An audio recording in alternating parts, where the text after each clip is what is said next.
On my 32nd birthday, my parents organized a dinner with 150 relatives, not in my honor, but to publicly renounce me. My mother took the stage and tore down my childhood pictures from the projection screen. My father handed me a hefty leather binder containing a bill for $300,000, claiming it was every penny they had squandered raising me. Pay it back or never reach out again, he sneered in front of the whole gathering. My younger sister snatched my car keys off the table, chuckling that Dad had already transferred the title to her earlier that day. They even flew in my boss to dismiss me on the spot while I stood there silently. I stepped out into the rain without uttering a word. They believed they had ruined me. They thought they had buried the family disappointment. But 4 days later, when they were calling me 80 times a day, begging for mercy, they realized they had made the gravest error of their lives. This is my story. The crystal chandeliers of Onyx, Atlanta's most prestigious event hall, sparkled with dazzling light. The air was thick with the scent of luxurious perfume and roasted duck. 200 guests sat at tables draped in black silk. These were my relatives, my father's business associates, the deacons of Grace Community Church, and Atlanta's African-American elite. I stood near the entrance, dressed in a modest gray work suit, clutching my purse, feeling the gaze of every single person in the room burning into me. None of them smiled. My mother, Grace, stood on the elevated stage. She looked both stunning and intimidating in a gold designer gown worth more than my yearly rent. She held a microphone in one hand and a large frame photo in the other. It was my college graduation picture, the one where I was beaming, full of hope, believing that if I just worked hard enough, they would finally accept me. Welcome everyone to what should have been a celebration. Grace's voice echoed through the speakers, smooth as silk but cold as steel. We've gathered tonight to mark 30 years since Tiana entered our lives, but instead of a birthday party, my husband and I have decided this will be a cleansing. We are removing the cancer from this family once and for all. The room fell deathly quiet. A few gasps pierced the silence, but most watched with grim fascination. My mother lifted the photograph high above her head. For 3 decades, we have endured mediocrity, Grace continued, her eyes locking onto mine from across the room. We have tolerated a daughter who refuses to marry, refuses to dress like a lady, and refuses to rise to our standards. Look at her standing there in that cheap polyester suit while her sister Bianca shines. Tiana is a blot on the name of Bishop Marcus and First Lady Grace, and tonight we cleanse it. With a fierce motion, she slammed the framed photo against the edge of the podium. Glass shattered, showering the stage. She ripped the photo from the broken frame and tore it in half, then in half again, tossing the pieces onto the floor like confetti. "That girl no longer exists to us," she declared. I stayed still. I didn't cry. A strange numbness spread through me, a cold clarity I had never known before. My father, Marcus, stepped forward next. A tall, commanding man, a community pillar, a preacher of charity, every Sunday dressed in $3,000 suits. He carried a thick leather-bound binder, a commanding figure, a cornerstone of the community, a Sunday preacher of generosity clad in $3,000 suits. He carried a hefty leather-bound binder. He descended the stairs from the stage and strode directly toward me. The crowd parted before him like the Red Sea. He halted mere inches from my face. I caught the scent of his costly cologne mixed with a faint trace of the cognac he'd been sipping. He thrust the bulky dossier into my chest. I instinctively caught it. "Open it, Tiana," he ordered, his voice resonating powerfully even without a microphone. I flipped open the binder. Inside was an Excel spreadsheet stretching hundreds of pages. "This is your bill," Marcus declared to the room, turning to his audience. $300,000, that's the price of your life. I've tallied every penny. The dental work you needed at 12, the gas money to get you to school, the meals you ate, the clothes you wore, the tuition for that pointless accounting degree that landed you a dead-end job. I even factored in inflation and interest. He leaned in close, his tone dropping to a threatening growl. "You've been a drain, Tiana. You live in a rundown place. You drive a car I bought, and you disgrace us. If you want to break free from this family, you repay every cent. Transfer the money or never mention us again. Consider this your bill for emancipation." I stared down at the figures. He had literally charged me for the water bill from 1998. He billed me for my own birthday cakes. It was madness. It was merciless. And it was exactly who he was. I met his gaze. His eyes were cold, expecting me to crumble, to plead, to cause a scene he could use to brand me as unstable and ungrateful. "That's all, Father?"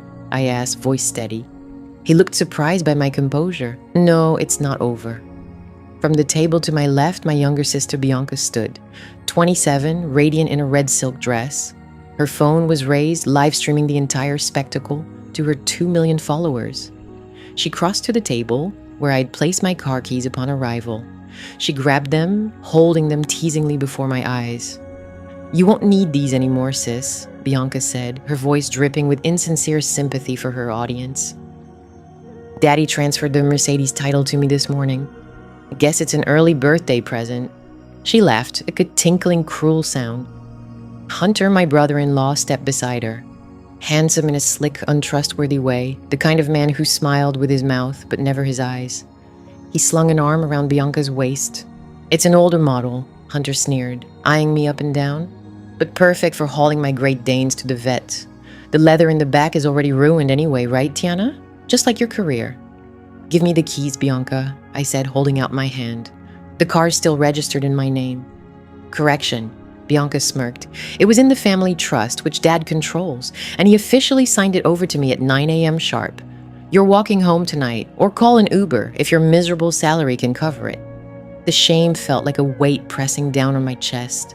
They had orchestrated every detail, the venue, the audience, the bill, the car. They wanted to strip me bare, but their show wasn't finished. From the shadows near the kitchen entrance, a man stepped forward. My heart sank. It was Mr. Sterling, managing partner of the mid-sized accounting firm where I'd worked for 5 years. He looked uneasy, sweating in his suit, avoiding my gaze. "Mr. Sterling?" I asked. "What are you doing here?" My father clapped Mr. Sterling. Clad in his suit and avoiding my eyes, he stood there. "Mr. Sterling?" I inquired. "What brings you here?" My father gave Mr. Sterling a firm, possessive pat on the back. "Tiana Marcus has something to share with you," he said, flashing a predatory grin. "Go ahead, Sterling, speak up." Mr. Sterling cleared his throat, eyes fixed on the floor. "Tiana, effective immediately, your position at Sterling & Associates has been terminated." "Why?" I questioned. "My performance reviews are flawless. And your father?" Mr. Sterling faltered, nervously glancing at Marcus. "Your father, our biggest investor, has flagged some discrepancies, suspicions of embezzlement." "Embezzlement?" I echoed. "You know I only handle minor audits. I don't even have access to the company's accounts." "We don't have concrete evidence yet," Mr. Sterling said hastily, reciting a prepared statement. "But the accusation alone from someone of Bishop Marcus's standing, we must safeguard the firm's reputation. Security has already cleared your desk. Your belongings are boxed and left on the curb outside." I turned to my father. He was glowing with pride. He hadn't just cut me off. He made certain I'd be left with nothing. He wanted me shattered, penniless, crawling back, only to be cast away again. "So that's it," I said, surveying the room. 100 guests stared silently, some whispering, others recording on their phones. Not a single soul defended me. Not my aunt, whom I had cared for during chemotherapy. Not my cousins, whom I had tutored free of charge. No one. All were bought and paid for by Marcus and Grace. "You have nothing left, Tiana," my mother shouted from the stage, her voice amplified. "You are nothing without us. Now take your bill and get out of my sight. You reek of failure." I glanced down at the heavy binder in my hands, $300,000. I snapped it shut. The sound echoed through the hushed room. I looked at Bianca, dangling my keys. I looked at Hunter, smirking. I looked at Mr. Sterling, wiping sweat from his brow. And I looked at my parents, standing tall in their illusion of power. I did not scream. I did not cry. I did not plead. "Accepted," I said calmly. Confusion flashed across my father's face. "What did you say?" I repeated. "Transaction accepted." I tucked the binder under my arm. "You presented your bill. I will process it." I spun on my heel. "Oh, wait!" Bianca shouted, disappointed by my composure. "You're not going to say anything? Just walk away. You're walking home in the rain, loser." I didn't pause. I strode past the tables, head held high, ignoring the gazes of those who called themselves family. I pushed open the heavy double doors of the Onyx and stepped into the night. Rain poured down, a fierce Atlanta thunderstorm. I spotted my box of office supplies soaking on the curb, dissolving into a soggy mess. My nameplate floated in the gutter. I paused, letting the rain soak my cheap gray suit. I inhaled deeply, the scent of wet pavement and ozone filling my lungs. Reaching into my pocket, I pulled out my phone. It was dry. I didn't open the Uber app. I didn't call a friend to cry. I dialed a number not saved in my contacts, a number I had memorized 3 years ago. It rang once. A distorted mechanical voice answered, "Agent Tiana Jones. Clearance level 5, authorization code Omega 70, voice print confirmed." The machine responded immediately. "What is your directive?" "Activate the Omega protocol," I said, voice cold and resolute, blending with the thunder. "Targets Marcus Jenkins, Grace Jenkins, Hunter Vance." "The Omega protocol," I announced, my tone icy and unwavering, merging with the rumble of thunder. "Targets Marcus Jenkins, Grace Jenkins, Hunter Vance. Commence immediate asset freeze and comprehensive audit. Copy that. The pursuit is on." I ended the call. A black SUV with darkened windows, idling nearby, rolled up to the curb. It wasn't a rideshare. The driver, a man in a sleek black suit, stepped out and opened the back door, umbrella in hand. "Good evening, Ms. Jones," he greeted. "We've been anticipating your signal." "Drive me home," I instructed, not to the modest apartment my parents believed I occupied, but to the sovereign. He nodded. "Right away, ma'am." I slid into the armored vehicle's leather interior, leaving behind the crumbling remnants of my former life on the street. As the car pulled away, I watched the luminous entrance of the sovereign disappear into the rain. They thought they'd taken everything from me. They didn't realize they'd handed me the weapon I needed to finish them. The journey to Buckhead was smooth and quiet. City lights blurred past the rain-speckled windows. My phone buzzed a message from Bianca. "Hope you enjoyed the walk. Don't worry, I'm looking after the Mercedes. Hunter says, thanks for the car." I didn't respond. Instead, I forwarded the message to a secure server. We arrived at the Sovereign, Atlanta's tallest and most exclusive residential tower. The doorman hurried out, ignoring the downpour.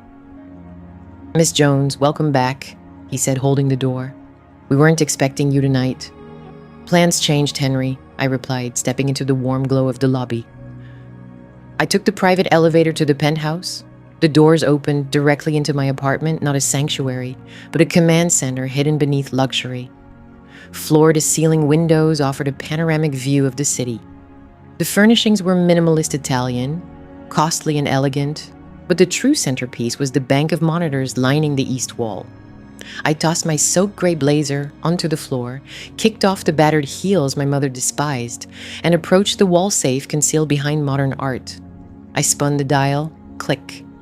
I placed the drenched leather binder, my father's $300,000 invoice, inside the safe. Next to it lay 3 other thick dossiers. File 1, Grace Community Church, Charity Fund, Evidence of Embezzlement. File 2, Grace Jenkins, Offshore Tax Evasion. File 3, Hunter Vance Real Estate Ponzi Scheme. I had spent 3 years compiling these files. I wasn't just a low-level accountant at Sterling and Associates, that was my cover. I was a ghost auditor, a top-tier forensic accountant hired by federal agencies to infiltrate and unveil complex financial crimes. My family was my assignment, though I never planned to pull the trigger. I clung to the hope they were misguided, not malevolent. Tonight, they destroyed that hope. I moved to the main computer terminal and entered my password.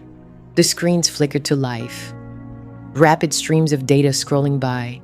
Bank accounts, routing numbers, hidden shell corporations. My phone chimed with a notification from my secure banking app. Deposit received 2,000 USD. Reference, case 902. Successful prosecution. My bonus from the last cartel bus had just arrived. I walked to the kitchen island and poured a glass of Domaine de la Romanée Conti, savoring the rich wine as it warmed my chest.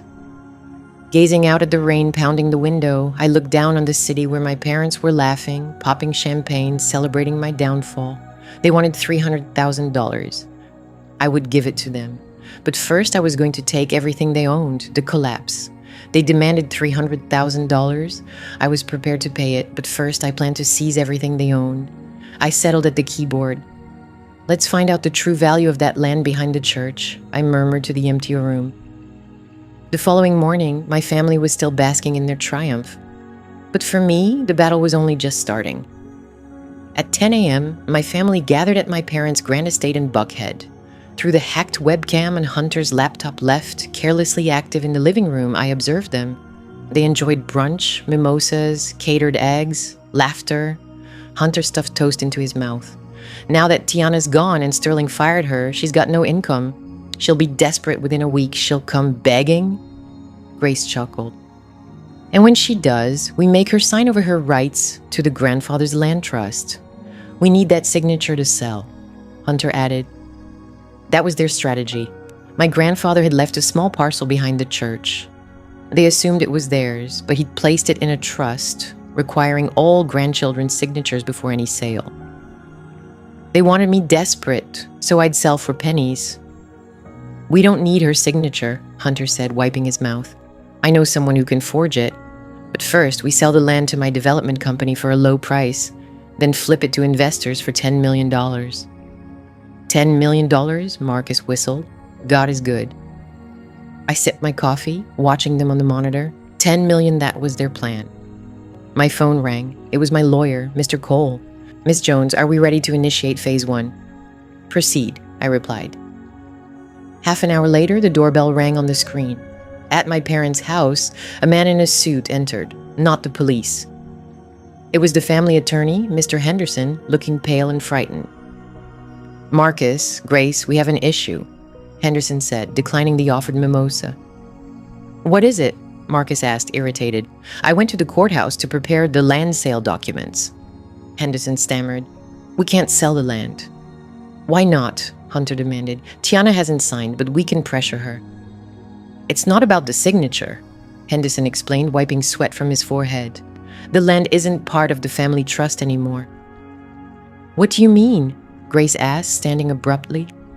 I checked the deed history, Henderson said. 10 years ago, on Tiana's 18th birthday, your father removed the land from the trust and transferred the title to a single person. Who?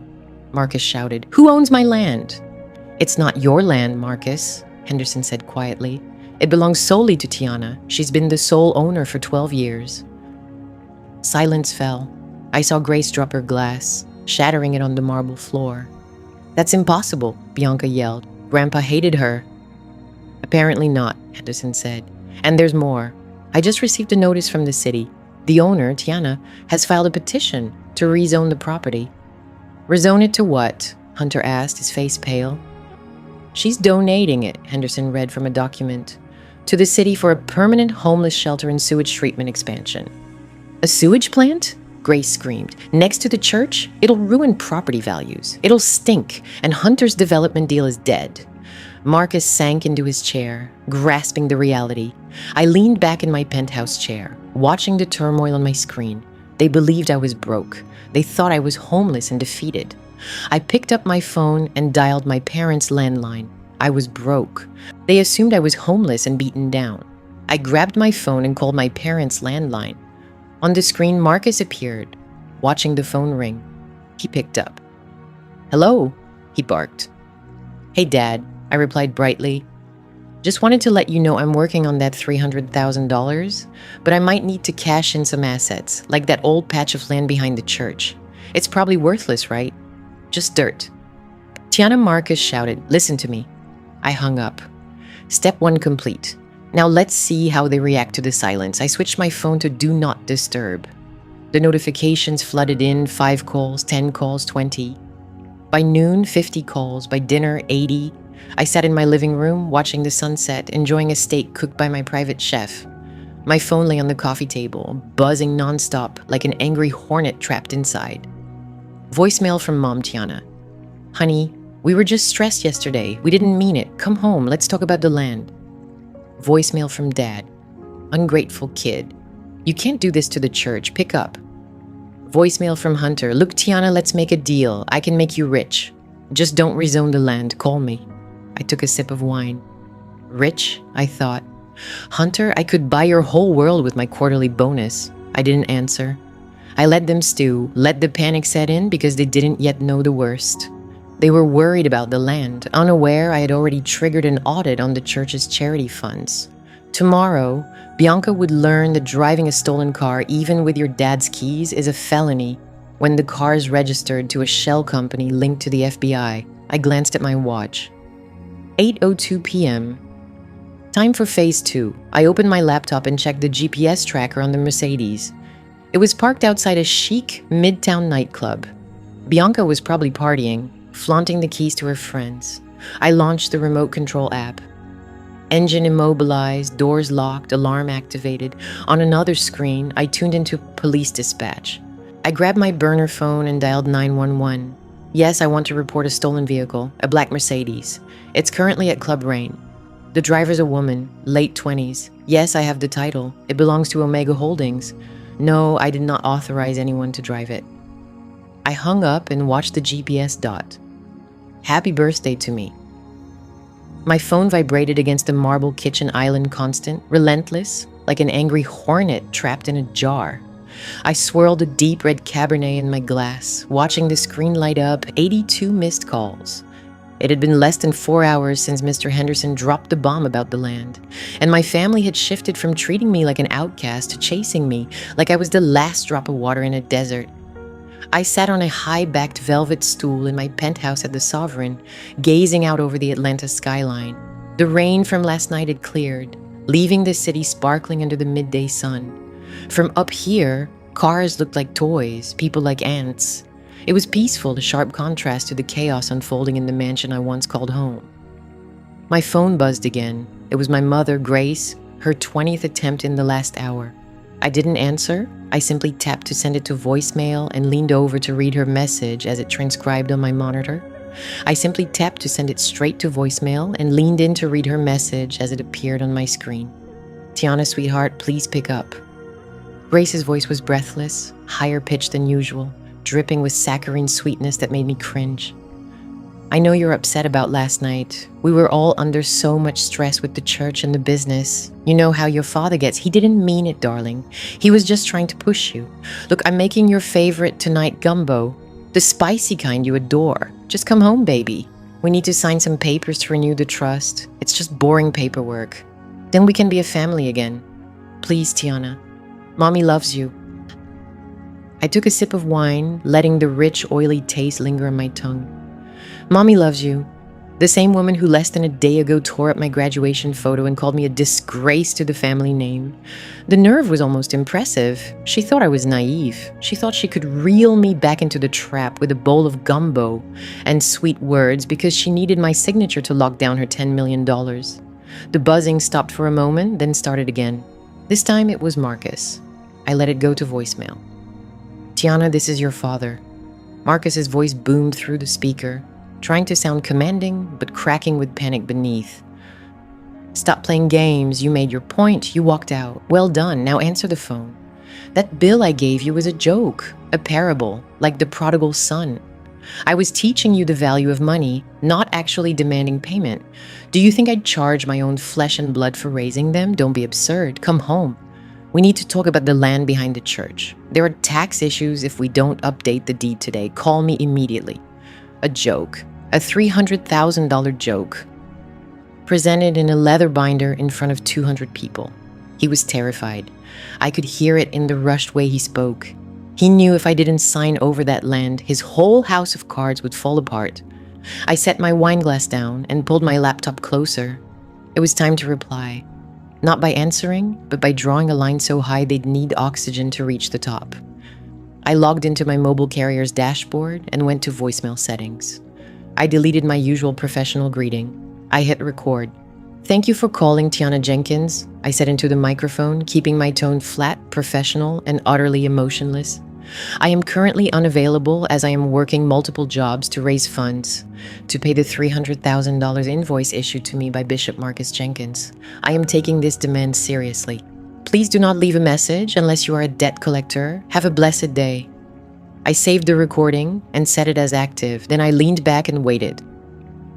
2 minutes later, my phone lit up. Marcus was calling again. I watched the screen, picturing him on the other end. Phone to ear, expecting to hear my voice or a normal greeting. I imagined the color draining from his face as he heard my new message. The call ended abruptly. He'd hung up. Then a text appeared. "You ungrateful brat. Change that voicemail now. You're mocking me." I laughed, the first real laugh I'd had in months. Another text, this time from Bianca. "Sis, stop being weird. Dad's losing it. He's throwing things. Just come home. Hunter says he can hook you up with a new car. A better one. He's tossing things around. Just come back home. Hunter says he can get you a new car, an even better one. Just come and sign the contracts." I didn't respond. I didn't need to. Now I held all the control. Each moment of my silence tightened the grip around their necks. They were sweating, scrambling desperately, and maybe for the first time they realized that the quiet, unassuming accountant they'd tormented for 3 decades was actually the one in charge of their fate. Meanwhile, across town in the vast living room of the Jenkins mansion, the mood was tense. I switched my screen back to the hacked webcam feed from Hunter's laptop. Marcus was pacing, his face flushed a threatening shade of purple. He flung his iPhone onto the couch. "She's mocking me," Marcus bellowed, loosening his tie as if struggling to breathe. "Did you see that auto reply? She's working to settle the bill. She's twisting my own words against me." "She knows," Grace murmured, perched on the edge of her seat, nervously wringing her hands. "She's aware of the land. Henderson must have told her years ago. She's been waiting for this moment, but she doesn't have the courage for this." Hunter spat on the floor, pacing near the window.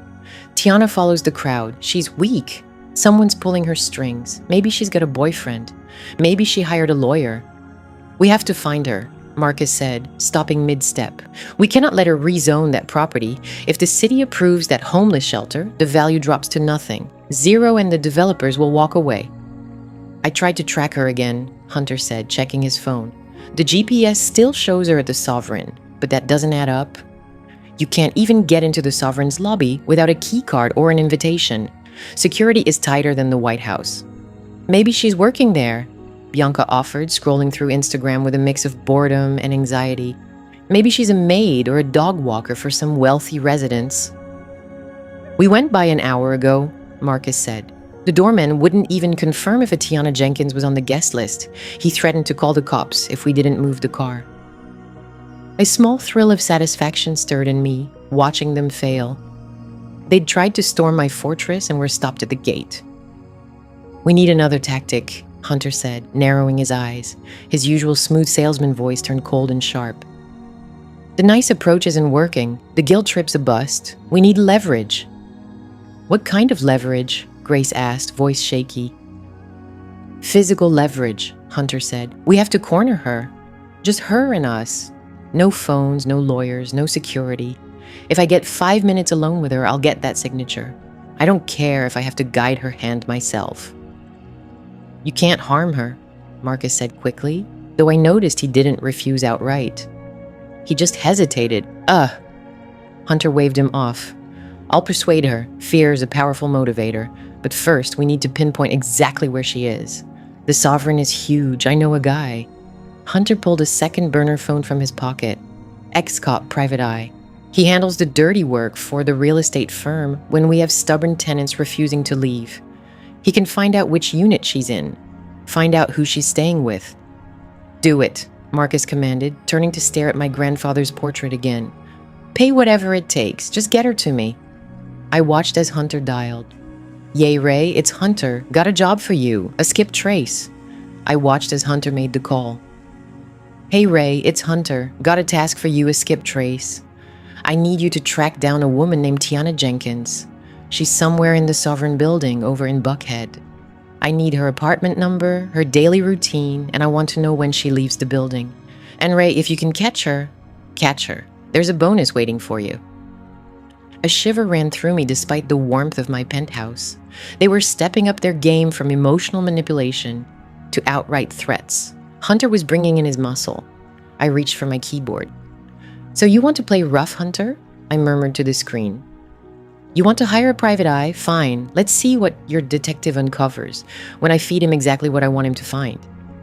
I opened a new tab and accessed the building's guest log, a perk I earned after auditing the security company last year. I entered a fake record. Guest name Tiana Jenkins, Unit 402, listed as temporary staff via the cleaning crew. Unit 402 wasn't my penthouse. It was an empty unit on the 4th floor undergoing asbestos removal and heavy remodeling. It was a mess of dust, exposed wiring, and caution tape. Next, I pulled up my digital calendar, the one I knew a low-level PI like Ray could hack if he tried hard enough. I scheduled a meeting for tomorrow at 2 p.m. location. The trendy upscale cafe, La Cafe on Peachtree Street. Note, meeting with public defender about insolvency. I was giving them a place and a time. If Hunter wanted to grab me, he'd strike there, a public spot where he'd feel safe. He'd think I was meeting some cheap lawyer because I was broke. He'd think I was an easy target. What he didn't know was that La Cafe was also a favorite hangout for undercover agents from the Atlanta FBI field office, specifically the Financial Crimes Unit. Agents I'd worked with for 3 years, agents currently building a RACO case against Hunter's development partners. I picked up my phone and dialed Agent Miller. Miller here. Hey Dave, I said, how about making an arrest for attempted kidnapping and harassment tomorrow afternoon? I'll even get you a latte while we wait. I'm interested, Miller replied, a smile evident in his voice. I'm setting a trap, I said. My brother-in-law just hired a thug to snatch me. I'm serving myself up on a silver platter at Le Café at 2 bong. I need you and your team in the back booth. Consider it done, Miller said. Do we move in right away? No, I said, watching Hunter on my screen laughing with my father, thinking he had the upper hand. Let them talk first. I want them to confess everything. I want them to demand the signature. I want them to threaten me. I want it all on recording. Then you take them down. Understood, Miller said. Stay safe, Tiana. I ended the call. On the screen, Hunter hung up. It's set, Hunter told my parents. Ray's on it. He says he'll have a location by morning. We'll have her by tomorrow afternoon. Get the paperwork ready, Marcus. We're going to be wealthy. My mother clapped her hands joyfully. Oh, thank goodness, Grace sighed. I was worried we'd have to cancel our trip to Paris. I shut my laptop. Enjoy your last night of freedom, family, I thought, because tomorrow the reckoning begins and the cost just went up. I sat at the corner table of La Cafe on Peachtree Street, sipping a 7 oat milk latte and checking my watch. It was 1:58 p.m. At La Cafe on Peachtree Street, I sat sipping a $7 oat milk latte. Glancing at my watch, it was 1:58 p.m. The cafe buzzed with the soft rustle of beige linen suits, designer handbags, and the quiet chatter of Buckhead's elite gossiping about their neighbors. It was the perfect backdrop for a scene, and my family never missed a chance to play their part. Just 2 tables away, a man in a worn Braves baseball cap and hoodie leafed through a newspaper. To most, he looked like a construction worker taking a break. But to me, he was Special Agent Dave Miller, the top financial crimes investigator in Atlanta. He caught my eye over the edge of the paper and gave a subtle nod. The trap was ready. Right at 2, the heavy glass doors of the cafe burst open. They didn't just enter, they stormed in. Leading the charge was my father, Marcus, clad in a cream-colored suit, probably worth more than my first car. Behind him, my mother, Grace, fluttered in a floral dress, looking like she belonged on a daytime soap. Following close were Bianca and Hunter. Bianca had her phone up, live streaming before she even crossed the threshold. Hunter looked tense and sweaty, his eyes darting nervously like a trapped animal. They spotted me instantly. I hadn't tried to hide. I sat front and center by the window, sunlight bathing my face. Tiana, sweetheart, there you are, my mother cried out. The cafe fell silent, spoons paused midair. Conversation stopped. Exactly the spotlight Grace desired. She rushed to me with arms wide, tears already streaming down her cheeks. It was an expertly crafted display. If I didn't know her for what she was, I might have felt something. Oh, thank God we found her, Grace sobbed, wrapping her arms tightly around my neck. I stiffened, refusing to return the embrace. She smelled of Chanel No. 5 and desperation. We were so worried, darling. Why did you run away like that? We love you so much. Bianca circled us like a shark, phone in hand. Look, everyone, we found her, she narrated her live stream, voice dripping with false sympathy.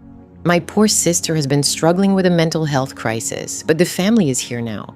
We're going to get her the help she needs. Send hearts in the chat for Tiana, please. My father stepped forward, looming over me. He tried to appear kind, but I noticed the vein pulsing at his temple. "Daughter," he declared, voice booming across the quiet room, "come home. We forgive you. We forgive your disrespect. We forgive your lies. Just come home and sign the papers, and we can close this ugly chapter." Hunter said nothing. He stood by the door, arms crossed, blocking any escape. He was the enforcer, the threat. I slowly pried my mother's arms off my shoulders. I rose to my feet, smoothed my blazer, and met her gaze squarely. "You forgive me?" I asked, calm and loud enough for all to hear. "You forgive me for what exactly? For refusing to pay the $300,000 bill you slapped on my birthday? Or for not thanking you when you fired me from my job?"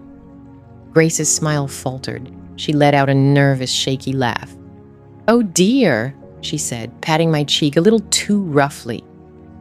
"That was just a joke, a misunderstanding. We were trying to teach you responsibility, but we went too far. We admit it now. Come on, the car's outside. Let's go home." I looked at Bianca, who was zooming in on my face, clearly waiting for me to break down. "Speaking of cars," I said, turning to my sister, "where's my Mercedes, Bianca?" The question hung heavy in the air. "Speaking of vehicles," I said, turning toward my sister, "where's my Mercedes, Bianca?" The question lingered heavily between us. Bianca paused mid-chew, lowering the phone slightly in her hand. "What?" she asked, blinking. "My Mercedes," I repeated, "the one you took the keys to yesterday, the one Dad supposedly put under your name. I noticed you didn't drive it here today." I glanced out the window at the massive SUV they arrived in. "So where is it?" Bianca looked at Hunter. Hunter stared down at his shoes. My dad cleared his throat. "That's not important right now," Tiana Marcus said, stepping between me and Bianca. "What matters is your safety. The car's safe. It's getting detailed. We're having it cleaned up for you. A goodwill gesture." I laughed, a cold, sharp sound that made the barista behind the counter flinch. "You're lying," I said. Bianca tensed. "I'm not lying," she snapped, momentarily dropping her sweet Livestream persona. "Why do you even care? It's just a car. You can't even afford gas for it." "Where is the car, Bianca?" I asked again, my voice dropping lower. Hunter stepped forward, trying to use his size to intimidate me. "Look, Tiana," he grunted. "There was a little mishap, all right? The brakes were sensitive. I took it out last night to check the engine, and I hit a pole." "You hit a pole?" I echoed. "It was raining," Hunter quickly explained. "The roads were slick. It's no big deal. It's in the shop now. I'll cover the repairs. Just sign the title transfer, and I'll buy you a brand new one, a Porsche. Whatever you want." Bianca nodded eagerly. "Yeah, Hunter accidentally crashed it," she said, gaining confidence. "But it barely got a scratch. It's fine. Stop being so materialistic, Tiana.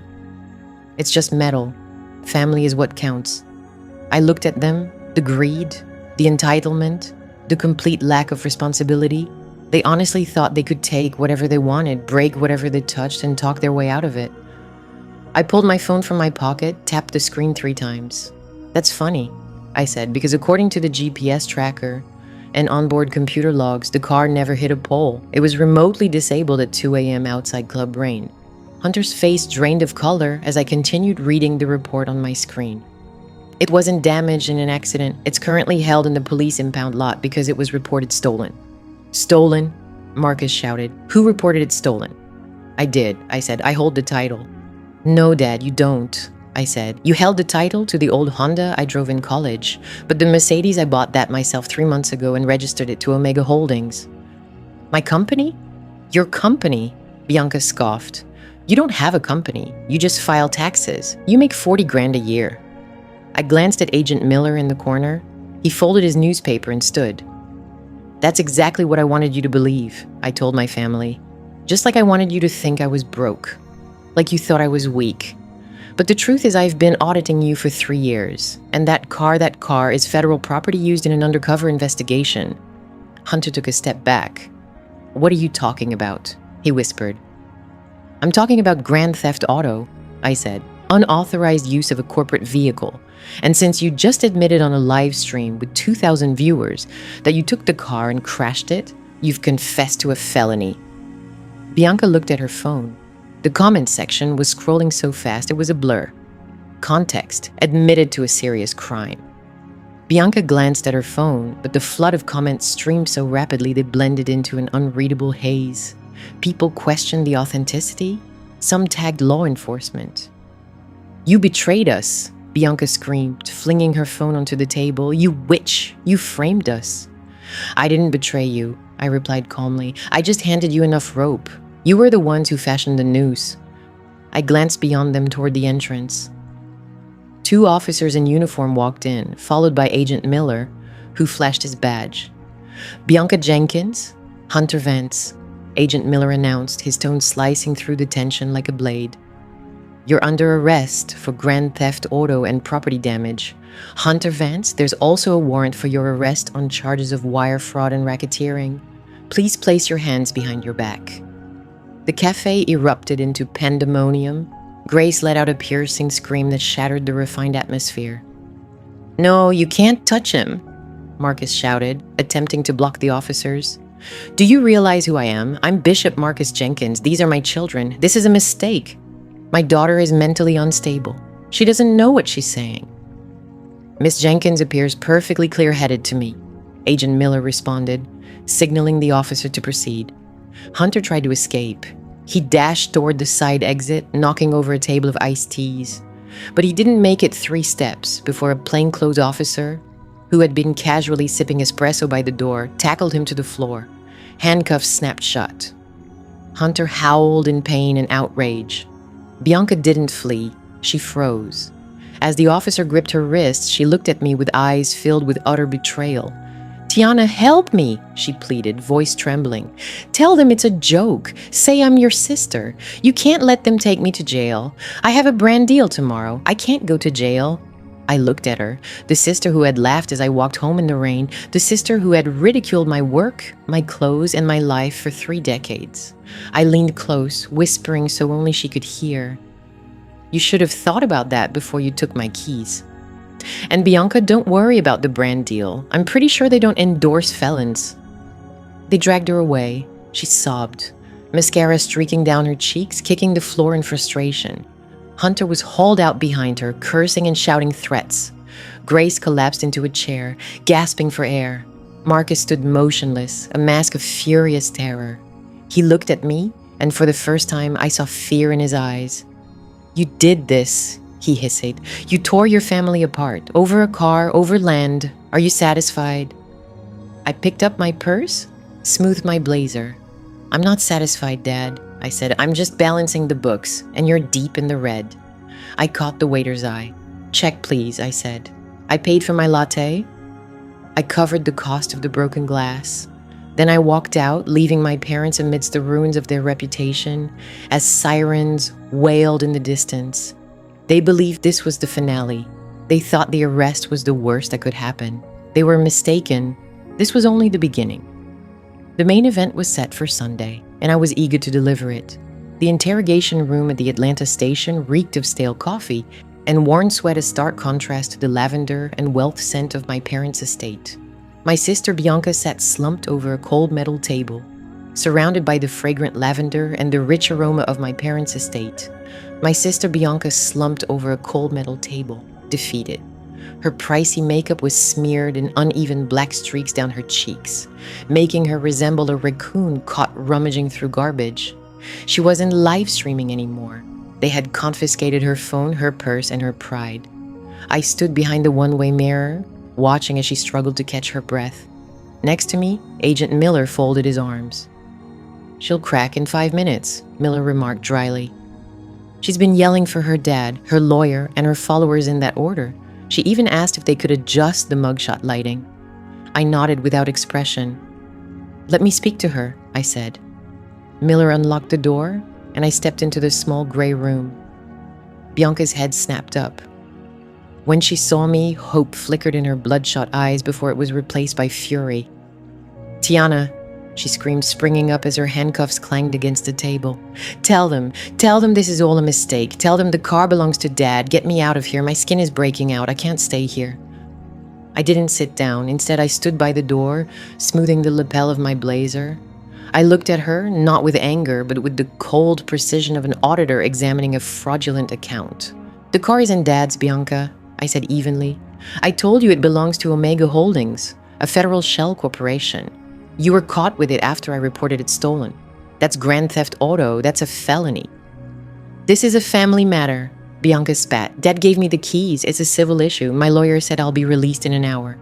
Your lawyer is clueless, I replied. But that's not even the worst part, Bianca. The worst part is the hit and run. Bianca froze. What hit and run? She whispered. I placed a folder on the table and opened it, revealing blurry images from a traffic camera. They showed a black Mercedes skidding around a corner in the rain at 2 a.m., clipping a parked delivery van, then speeding away. The car was involved in a hit and run last night, I said smoothly. The driver fled the scene. Since you confessed on your live stream to having the keys and driving the car, and since you were found with the keys today, the police are charging you as the driver, leaving the scene of an accident, property damage, reckless driving, plus theft. You're facing 5 to 7 years behind bars. Bianca's face turned ashen. She slumped back into her chair. I didn't drive it last night, she stammered. I didn't. I was at the club. I took an Uber. Then who was driving, Bianca? I asked, leaning in. You had the keys. You boasted about it. Who else had access? Hunter, she breathed. It was Hunter. He asked for the keys, said he wanted to test the engine, came back an hour later and said the car was fine. He lied. I shrugged. Can you prove that? Because right now, the police have video of you holding the keys and claiming the car is yours. Hunter will deny it. He'll say you stole it. He'll say you're a reckless party girl who crashed while drunk.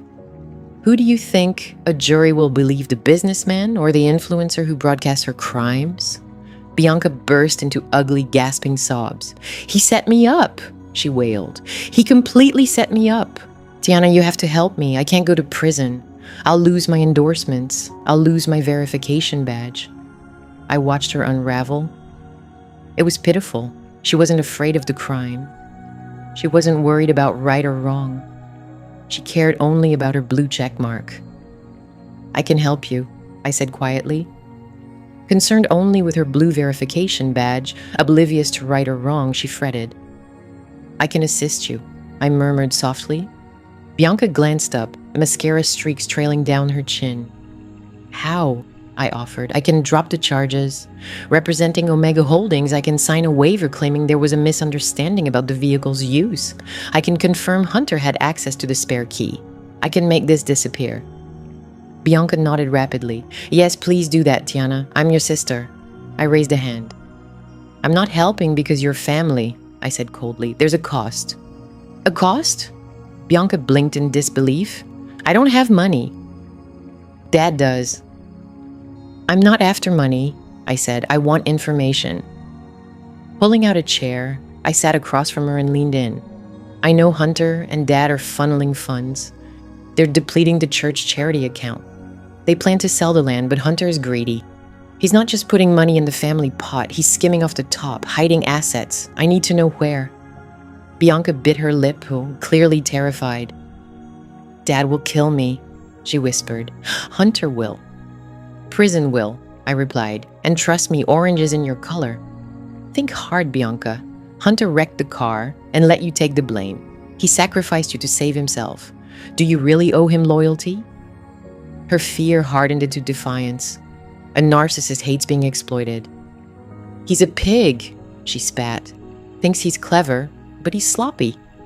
Tell me more, I urged. He has a burner phone, she said, words spilling out. It's kept in the safe at the pool house, but he's an idiot, uses the same passcode everywhere. 1111. I nodded, encouraging her to continue. And he's not just skimming cash, she whispered conspiratorially. He's spending it on her. Her who? I asked. The mistress, Bianca said with a malicious glint.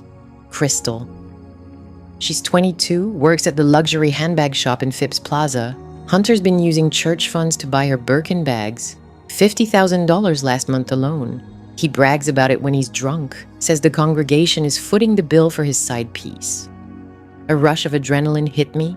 This was it, the smoking gun. Embezzlement was one thing, but using church donation to buy Hermes bags for a mistress, that would ruin Marcus's standing in the community forever. The deacons would turn vicious.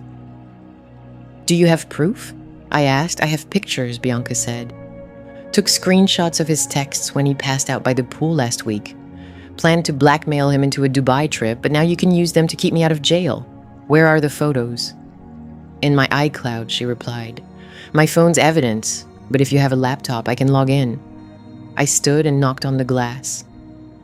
Agent Miller entered with my laptop bag, setting it down. Log in, I instructed. Bianca typed her credentials, her cuffed hands awkward. She navigated to her photo stream. There they were, screenshots of texts between Hunter and Crystal, photos of receipts, bank transfers from Grace Community Outreach Fund, straight to a personal account named HV Private, a gold mine, the end of Hunter Vance. I saved everything to my secure drive and made 3 backups. All right, I said, closing the laptop. You did well, Bianca. So can I go? She asked, hope trembling in her voice. I closed the laptop and said, you handled that well, Bianca. Can I leave now? She asked, her voice wavering with hope. I stood and gestured to the guard. I'll speak with the district attorney, I explained. I'll inform them I'm dropping the theft charges, but the hit and run case will take some time. You'll have to stay here overnight. Overnight? Bianca exclaimed. But the gala is tomorrow. I need to get a facial. You're fortunate you're not getting a prison tattoo, I replied. Hold tight, sister. Reflect on your decisions. Then I moved toward the door. Tiana, wait! Bianca called after me. What about Dad? What will you do to him? I paused with my hand on the doorknob. Dad is going to have a very unpleasant Sunday, I said. I left the interrogation room, leaving my sister sobbing into her hands.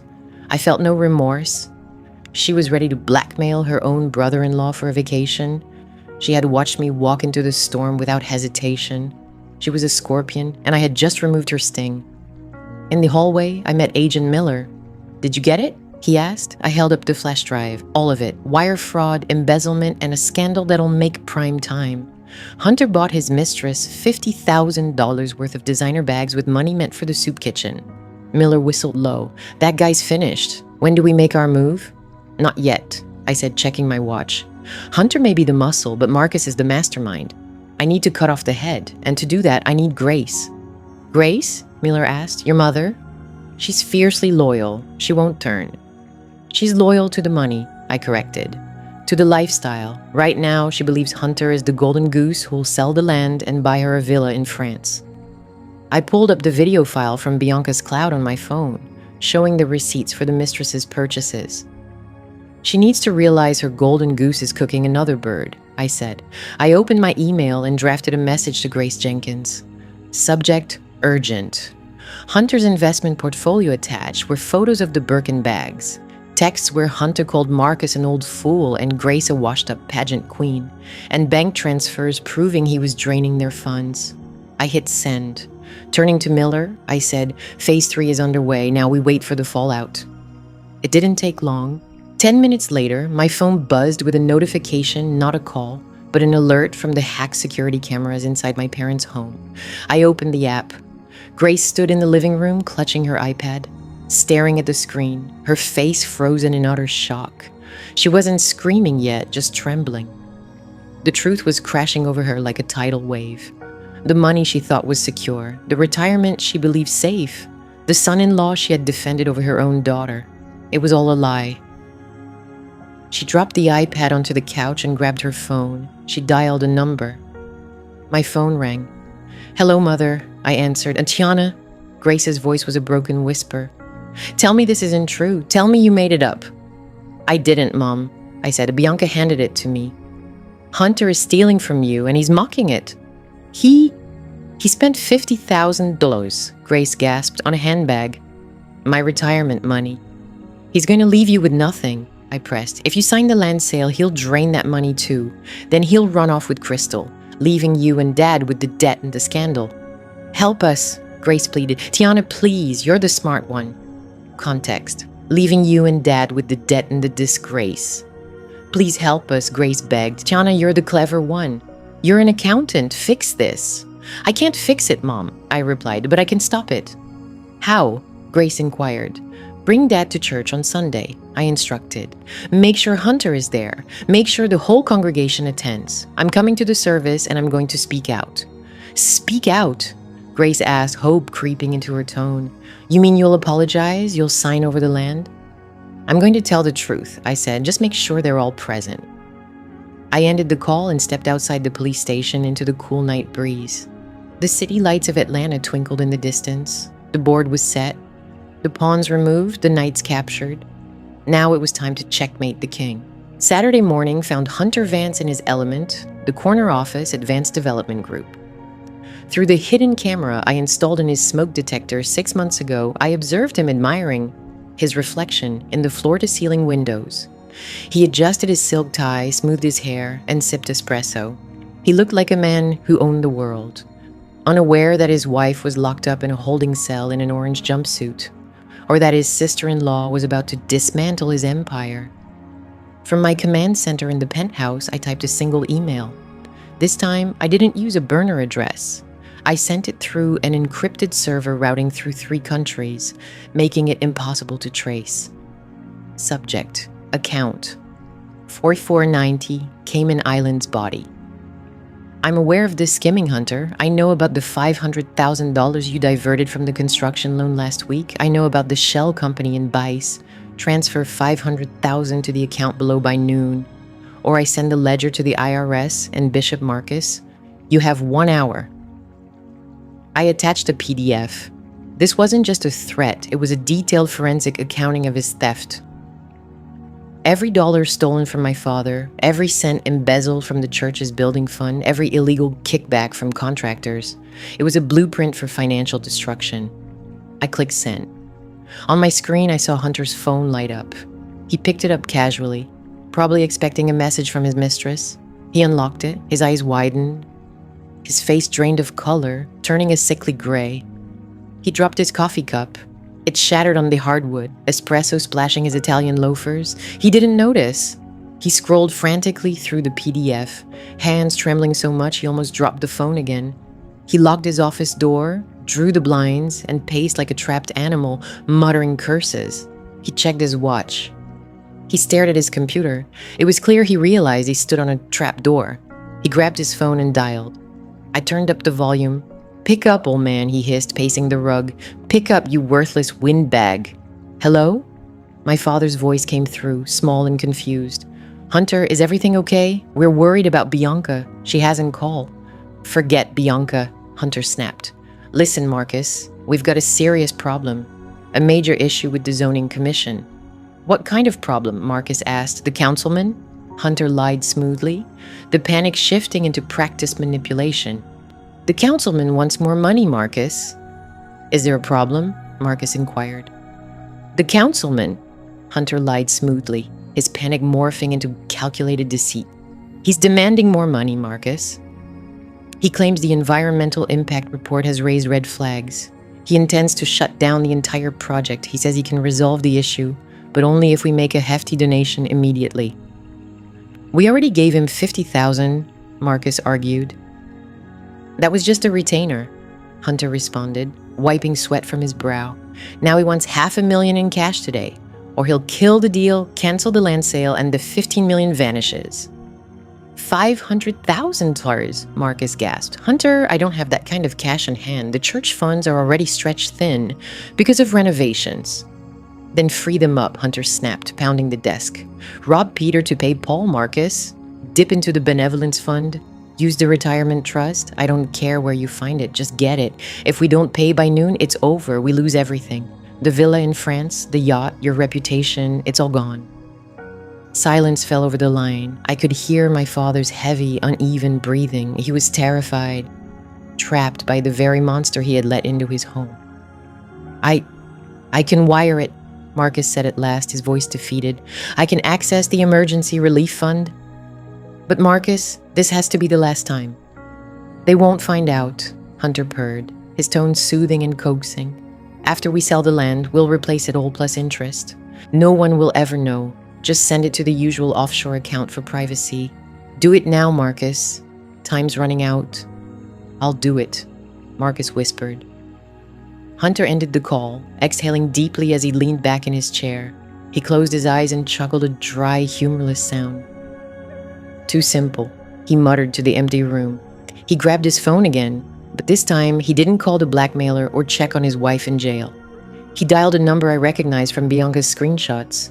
"Hey, baby," he said, his voice melting into something warm and seductive. Hunter Crystal's voice chimed through the speaker. "Where are you? You promised we'd go shopping for that bracelet today." "Change of plans, baby," Hunter smiled.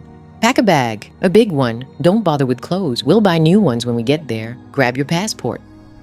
"Passport?" Crystal squealed. "Where to?"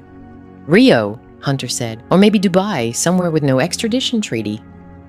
"What about your wife?" Crystal asked. "What about the big deal?" "Screw the deal," Hunter laughed, walking to his wall safe and spinning the dial. "And screw my wife. She's probably getting her nails done." "Listen, Crystal, I just played my best card. Old man Marcus is a fool. So desperate to get rich, he handed me the keys to the vault. I'm waiting on a wire for 500 grand. As soon as it clears, we're gone. I'm cleaning out the accounts, taking everything." He opened the safe and began stuffing bundles of cash into a duffel bag. "The church funds?" Crystal giggled. "You're wicked." "It's mine now," Hunter said, tossing in a handful of watches. "That family's a sinking ship, Crystal. Tiana's coming for them, and she's sharper than I thought. But she's too slow. By the time she realizes I'm draining the accounts, we'll be lounging on a private beach with Mai Tais. Let the old man rot in prison. Let Bianca cry to her followers. I'm out." I watched him, recording every moment, every detail, the curl of his lip when he spoke of my father, the way he dismissed my sister like trash. Every nuance, the sneer when he mentioned my father, the way he treated my sister like she meant nothing. The delight in his eyes as he boasted about embezzling funds intended for orphans and the widows. "Got you," I murmured. I saved the footage, I cropped it, I enhanced the sound so every word was perfectly clear. Old man Marcus was foolish, forget my wife. I was claiming it all. It was flawless, the final blow. I glanced at the clock. 11:30. My mother, Grace, had a routine appointment every Saturday morning at the Buckhead Spa and Wellness Center. Right now, she'd be in the relaxation lounge, swathed in a soft robe, sipping cucumber water, trying to convince herself that everything was all right, that her flawless life wasn't unraveling. I pulled up her contact details. I drafted a new message. No words were necessary. I just attached the video. Subject line, "Your retirement plan." I hit send. I switched to another screen. Though I didn't have cameras inside the spa, I had hacked the security feed from the lobby reception, which had an unobstructed view of the glass doors leading to the relaxation lounge. I saw Grace sitting on a chaise lounge chair. She looked worn out. Her face was drawn tight, her shoulders slumped. When her phone buzzed, she picked it up. A frown crossed her face. She tapped the screen. I studied her movements. She froze. Her hand flew to her mouth. She sprang up so suddenly she knocked over her cucumber water. She stared at the phone, shaking her head fiercely, as if denying the harsh truth in front of her. Then she screamed. Not a scream of rage, but one of pure, raw heartbreak. The sound of a woman witnessing her future vanished before her eyes. She collapsed. Her knees buckled. She fell to the floor in a crumpled heap of white terry cloth.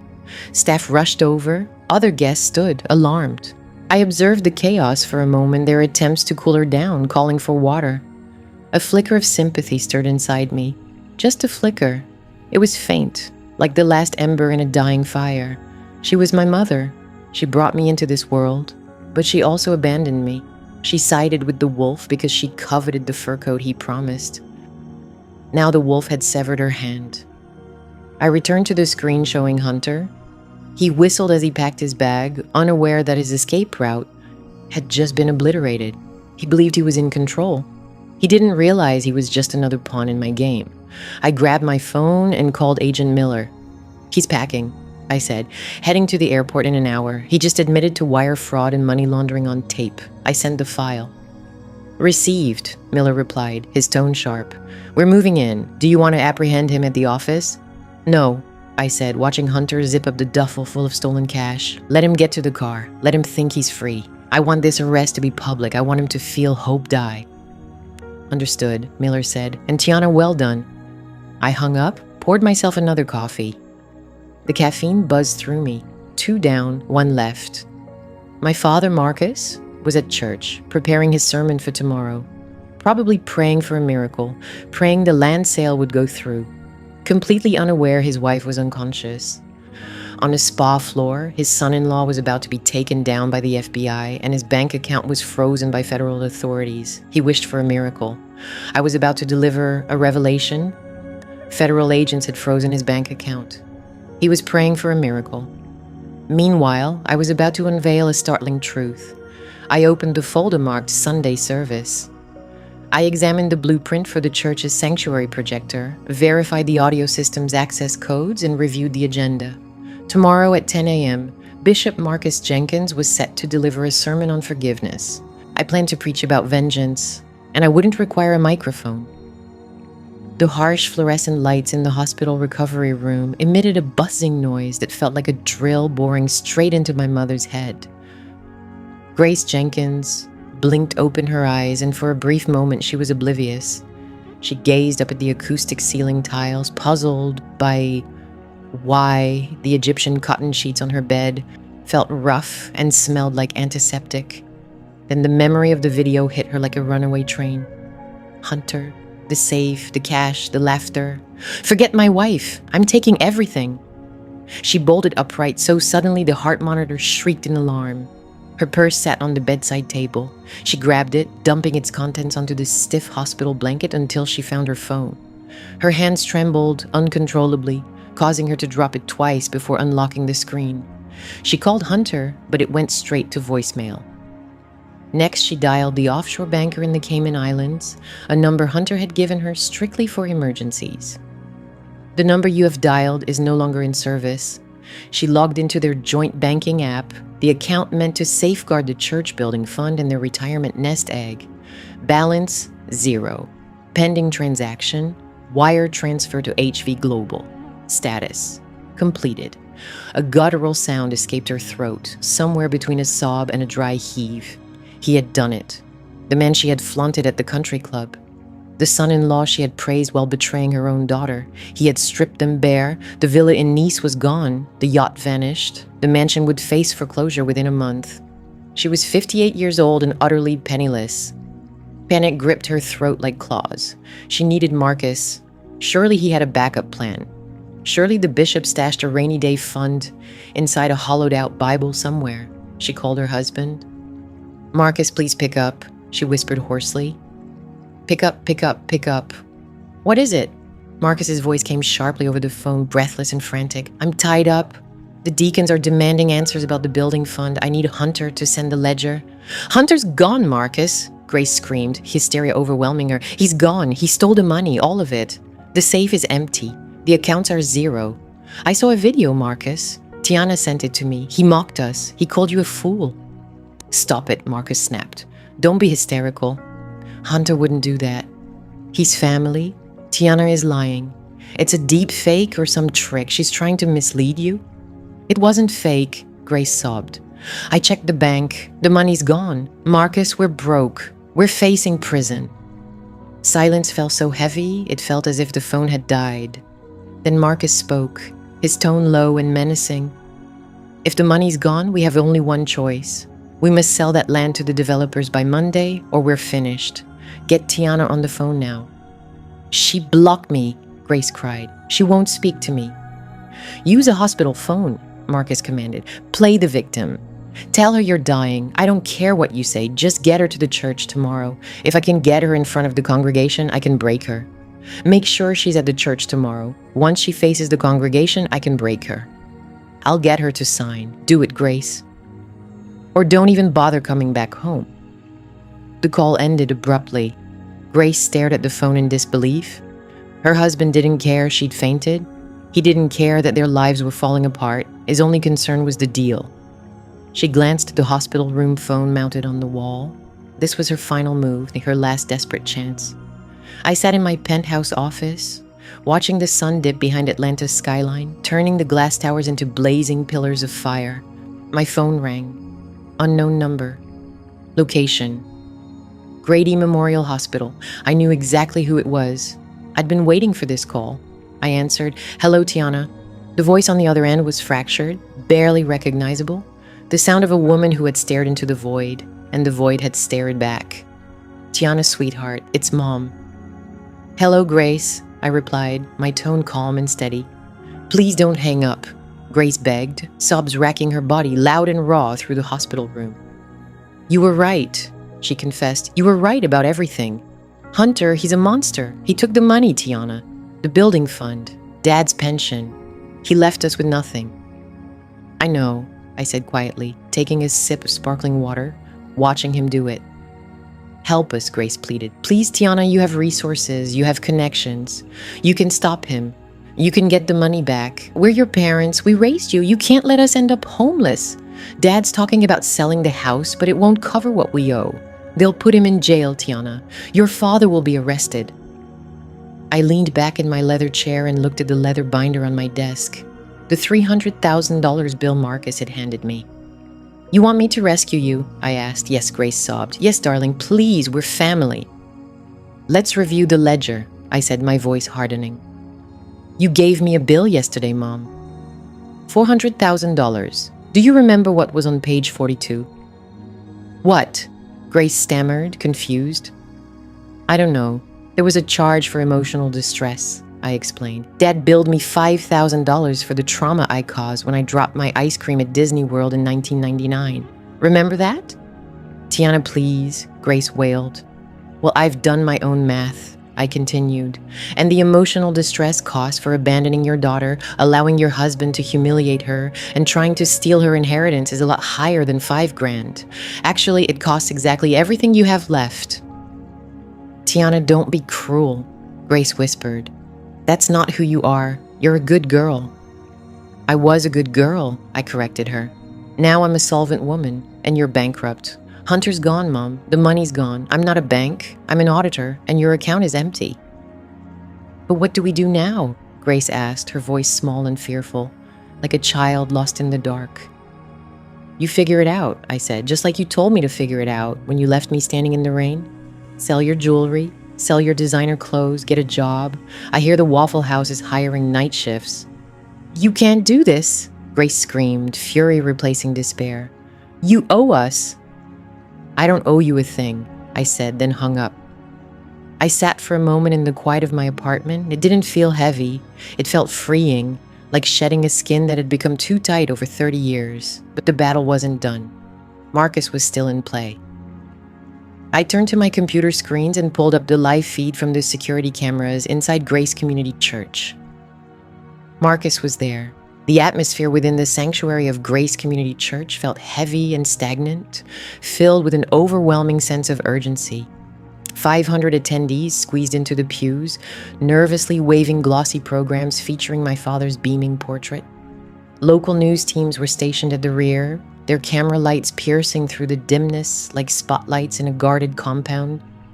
News crews were positioned at the rear, their camera lights piercing the gloom like searchlights in a secured fortress.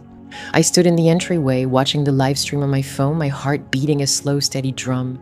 This was it, the climax. On the elevated stage, my father, Bishop Marcus Jenkins, was delivering the performance of his life. He wasn't dressed in his usual Sunday attire. Instead, he wore a simple black suit, his tie loosened, his hair deliberately tousled as if he'd battled angels through the night. He gripped the podium's edges, leaning forward, his voice a rough baritone that resonated through the floor.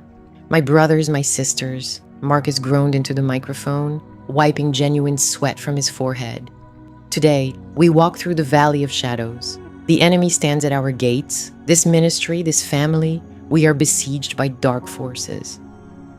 Soft, sympathetic amens rippled through the crowd. They believed it. They accepted the weary eyes and trembling hands. They didn't realize the trembling was fear, not faith. My own daughter, Marcus continued, his voice breaking dramatically on the word. Tiana, the girl I raised, the one I fed, has let greed poison her heart. She has come to me with threats. She demands money. She insists on payment to keep silent. She holds our family hostage with lies and legal manipulations. He paused, scanning the audience, fixing his gaze on the wealthiest donors in the front row. I have prayed for her, Marcus shouted, his voice rising. I have wept for her. But the devil never rests, and neither can we. Because of this assault, we face a financial crisis. The church's funds have been frozen by the enemy to halt our mission. Now I ask you, the faithful, to stand with us." He motioned to the ushers, who advanced with velvet collection baskets. "We need a seed of faith," Marcus implored. "We need a miracle offering to cover legal fees, to save the property, to protect this house from wolves eager to tear it down. I'm asking for all you can give. Empty your pockets, write your checks. Help me rescue my daughter from herself." I watched on my screen as people reached into their wallets, elderly women opening purses, businessmen pulling out checkbooks. He was stealing from them in broad daylight, wielding my name as his weapon. It was time. I glanced at Agent Miller on my right. He adjusted his FBI jacket and gave a nod. To my left, IRS Director Vance checked his watch and snapped his briefcase shut. "Let's go to church," I said. I pushed open the heavy double doors. Bang! The sound echoed like a gunshot against the back walls. The organist faltered. The ushers froze. Every head in the room turned. The collective gasp sucked the air from the sanctuary. I didn't enter looking like the timid accountant they remembered. I wore a white power suit. Blinding, sharp Italian wool tailored like armor. My hair slicked back, severe and precise. My lips painted a deep blood red. I didn't look like a daughter coming to beg. I looked like judgment incarnate. I strode down the center aisle. My heels clicked on the wood floor, piercing the silence. Click, click, click. The sound of a countdown. Behind me, a unit of federal agents moved forward in formation, dark blues and grays flooding the sanctuary. Camera crews swung their lenses away from the pulpit to focus on me. Marcus froze mid-sentence. The microphone slipped from his grasp. The cameras shifted their focus from the pulpit to me. Marcus halted in the middle of his sentence. The microphone slipped from his trembling hands. His eyes widened in shock. He glanced between me and the FBI agents, and I watched the color drain from his face until he resembled a wax figure, melting under the bright stage lights. "Tiana," he croaked, his voice amplified and distorted by the speakers, but I didn't stop. My gaze remained fixed on him. I moved past my mother, Grace, sitting in the front row. She stood up, covering her face with her hand, her expression one of sheer terror. "Tiana, baby, please don't," Grace whispered with a shaking voice. I didn't even flinch. I passed her as if she were a statue. I reached the stairs leading to the stage. Two deacons, large men who also served as security, stepped forward to block my path. They looked uncertain, glancing back at Marcus for directions. Agent Miller positioned himself in front of me. Without raising his voice, he opened his jacket to reveal a gold badge and holstered firearm. "Federal agents," Miller declared, his voice echoing up to the balcony. "Step aside. This is a federal investigation. Any interference is a crime." The deacons parted like the Red Sea. I climbed the steps and stood beside my father. He reeked of fear, an acrid, metallic scent cutting through his expensive cologne. His hands shook so violently the water in the glass on the pulpit rippled. What are you doing?" Marcus hissed, covering the microphone with his hand. "You promised you'd fix this." I smiled, a cold, cutting smile. "I'm fixing it, Dad," I whispered.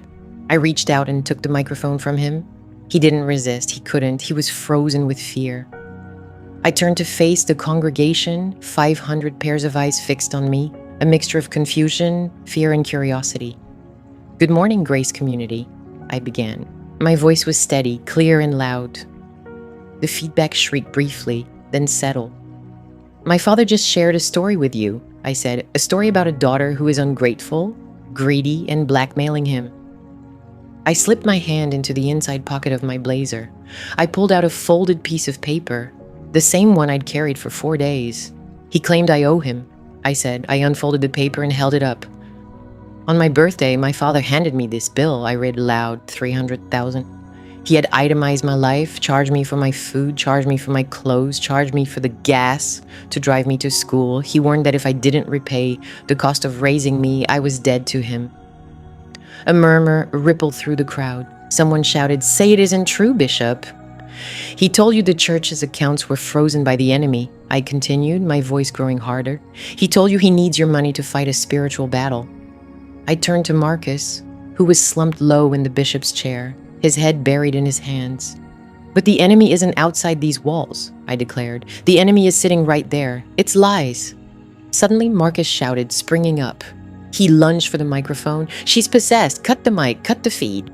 Agent Miller pushed Marcus back down into the chair. Sit down, Miller commanded. I stood firm. You wanted me to pay you back, Dad? I asked, looking down at him. $400,000? I nodded to Director Vance. He stepped forward and placed a hefty stack of documents on the pulpit with a heavy thud, final and undeniable. I brought it, I said. Here is the deed to the land you tried to steal. Here is the title to the car you gave to Bianca. It's all here. I paused and leaned into the microphone. But you forgot about the interest, I said quietly. And the interest rate on betrayal is incredibly high. I pulled the remote from my pocket, ready to reveal what came next. The cost of betrayal is staggering. I pulled the remote from my pocket, preparing to unveil the next revelation. I aimed it at the massive projection screen hanging behind the choir loft, the same screen Marcus always used to showcase his fundraising targets. Dad, I brought the money, I announced, but I also brought the proof. I pressed the button. The screen flickered. The image of the cross vanished, replaced by a pixelated, grainy but unmistakably clear face. Hunter Vance. I scanned the crowd. You asked for the truth, I said. Here it is. The large LED screen behind the choir loft sprang to life. The footage was grainy at first, a security camera view overlooking a lavish office, but the audio was sharp and clear. It echoed through the sanctuary speakers, bouncing off the stained glass and filling every corner. The man on the screen was unmistakable. Hunter Vance, seated in a leather chair, swirling a glass of scotch, laughing into his phone. The congregation fell utterly silent. 500 people held their breath. Old man Marcus is clueless. Hunter's voice sneered from the speakers, amplified to a deafening volume. He's so desperate for wealth, he handed me the vault's keys. I'm expecting a wire transfer of $500,000. Once it clears, Crystal baby, we're gone. I'm wiping out the accounts, taking everything. On screen, Hunter rose and approached the wall safe. The crowd watched in horrified fascination as he dialed the lock and began stuffing bundles of cash, their tithes, their offerings into a duffel bag.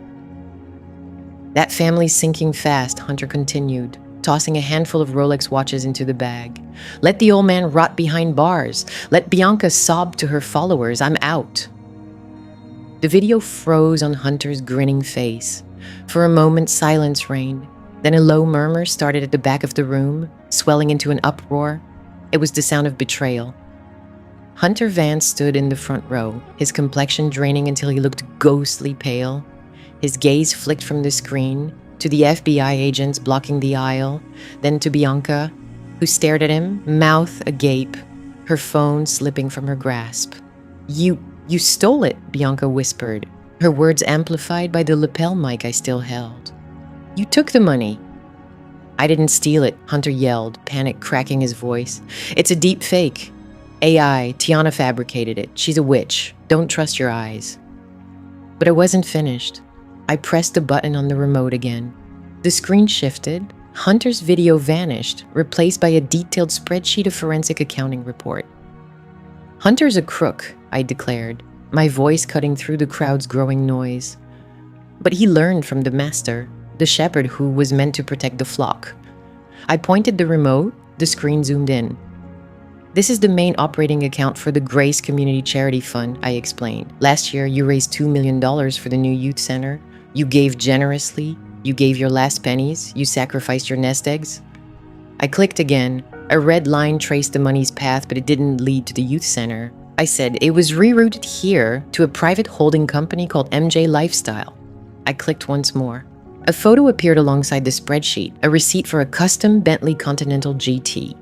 Price tag $300,000. I clicked once again. An image popped up beside the spreadsheet, a receipt for a custom Bentley Continental GT. Price $300,000. And here, I announced, was a receipt for a Midtown penthouse lease, not for the bishop, but for a Ms. Jasmine Davis. The atmosphere in the room shifted immediately. It went from stunned to electric. Jasmine Davis, a voice called out from the balcony. She's the choir director. Head snapped toward the choir loft, where a young woman in a robe stood up, looking terrified. She dropped her hymnal and rushed toward the back exit, but the damage was already done. Grace rose from the front row, trembling so violently her hat quivered. She glanced at the screen, then at the apartment receipt, then at Marcus. "Jasmine," she murmured, "you told me she was your spiritual protege. You said you were guiding her." I pressed the button again. A flood of text messages appeared on the screen exchanges between Bishop Marcus and Jasmine. "Can't wait to see you, baby," Marcus had texted. "The old ball and chain is off to a spa day. I'll bring the champagne." Grace emitted an unearthly sound, a cry of pure heartbreak. She lunged at Marcus, scratching his face with her perfectly manicured nails. "You devil," she screamed. "You liar! You told me we were broke because of the economy. You said we had to make sacrifices, and you were buying her condos." Marcus shoved Grace back into the pew. His eyes wild, hair disheveled, blood welling on his cheek where she had clawed him. "It's a lie," he bellowed into the silent microphone, his voice raw. "The devil is testing me. Tiana is the devil. Look at her. Look at the suit. She is the whore of Babylon." I ignored him. I clicked once more. The screen shifted to a document, a simple handwritten note on legal pad paper, scanned in crisp detail. And then, lowering my voice to a whisper that somehow carried more power than a shout, I said, "This is the bill." The invoice filled the screen. Every minor charge was visible to the back rows. Groceries, 1998 to 2010, 42,000 electricity prorated, $8,000 Christmas gifts estimated value, $12,000 interest compounded daily, $150,000 total due. $300,000. I stepped to the edge of the stage, looking down at the faces that had judged me for years. The aunts who called me cheap, the cousins who mocked my old car, the deacons who avoided my gaze. "My father gave me this on my birthday," I said. "He told me my life carried a price tag. He said raising me was a burden, a bad investment he wanted to recover. He told me that unless I paid him $300,000, I was not his daughter." I looked at Marcus, who was wiping blood from his face, panting like a trapped animal. "He didn't want a daughter," I said. "He wanted an ATM, a scapegoat, someone to cover his Bentley, his mistress, his greed. And when I couldn't pay, he tried to ruin me." I held up the leather binder. "Well, Dad," I said, "I processed your invoice and I found some errors." I flung the heavy binder off the stage. It landed at Marcus's feet with a thunderous thud, loud as a judge's gavel. "Audit complete," I declared. That was the spark. The sanctuary erupted. This was no longer a service, it was chaos. "Get him," a man shouted from the back. "That's my grandmother's pension money." "Thief," a woman screamed, hurling her purse toward the stage. "You stole from God." Hunter Vance sensed a shift in mood. He saw the fury turning toward him. Panic surged. He fled. From God. Hunter Vance felt the atmosphere shift instantly. He noticed the anger turning directly at him. Fear surged through him. He ran. He pushed Bianca aside, sending her stumbling into the pew, and scrambled over the choir loft railing, aiming for the side exit. "Catch him!" Agent Miller shouted. The two FBI agents moved with terrifying speed. They tackled Hunter halfway down the aisle. He hit the floor hard, his face smashing into the carpet. "Get off me!" Hunter yelled, kicking and thrashing wildly. "I have rights. I have money. I'll sue you." "You have the right to remain silent," Miller replied, yanking him up and slamming him against the wall to cuff him. "And you definitely don't have any money. We froze your accounts this morning." At the front of the church, Marcus struggled to regain control. He climbed back onto the pulpit, gripping the stand with both hands. "Order!" he bellowed, blood and sweat streaming down his face. "I demand order in the house of God. Security, remove her. Remove the witch." But the security guards, the large deacons who had blocked my way earlier, did nothing. Their eyes were fixed on the screen, on the receipts. One of them ripped off his earpiece and threw it to the floor. "I quit, Bishop." The head of security spat near Marcus's feet. "You bought a Bentley with the roof repair fund. My mama donated $1,000 to that fund." Then he walked away. The crowd surged forward. They weren't coming for communion. They were coming for justice. A book sailed through the air, striking Marcus's shoulder. Then another followed. A woman wearing a Sunday hat took off her shoe and hurled it, hitting him squarely in the chest. "Liar!" the crowd chanted. "Liar! Thief! Adulterer!" Grace sat in the front pew, staring blankly at the chaos around her. She didn't move as the crowd pressed in. She looked like a broken doll, discarded and forgotten. Her husband was a fraud. Her son-in-law was a criminal. Her daughter Bianca was shouting at the police, insisting she was just an influencer and knew nothing about wire fraud and me, the scapegoat. Her disappointment, I was the one standing tall and pale, watching everything fall apart. Marcus scanned the crowd, then locked eyes with me. Terror filled his gaze. For the first time, he realized his charm couldn't save him. His title couldn't protect him. "Tiana," he yelled over the uproar. "Tiana, stop them. Tell them it's a mistake. I'm your father. I gave you life. Honor thy father. It's a commandment." I stepped back to the microphone and waited. The crowd hushed just enough, eager to hear what I would say. "Honor thy father," I repeated, my voice steady and clear. I glanced at the invoice lying on the floor. "You honored money, Dad," I said. "You honored greed. You honored yourself. You broke every commandment you preached. You stole, you lied, you coveted, and you bore false witness against your own child." Marcus gripped the pulpit so tightly his knuckles turned white. "I am the anointed one," he hissed, eyes wild. "You can't touch me. God is on my side." I nodded to Director Vance from the IRS. He stepped onto the stage, flanked by 2 uniformed officers. Approaching the pulpit, he placed a hand on Marcus's shoulder. "Marcus Jenkins Vance," he announced clearly into the microphone, "you are under arrest for tax evasion, grand larceny, money laundering, and wire fraud." "No," Marcus screamed, pulling away. "You can't arrest a bishop in his own church. Sanctuary. I claim sanctuary." "There is no sanctuary for thieves," Director Vance replied. The officers seized him, spun him around, and forced his arms behind his back. "A refuge for criminals," Director Vance responded sharply. Officers grabbed him, spun him around, and forced his hands behind his back. The click of the handcuffs echoed loudly throughout the room. Marcus struggled fiercely. He kicked wildly. He appeared small and pitiful, stripped of all authority.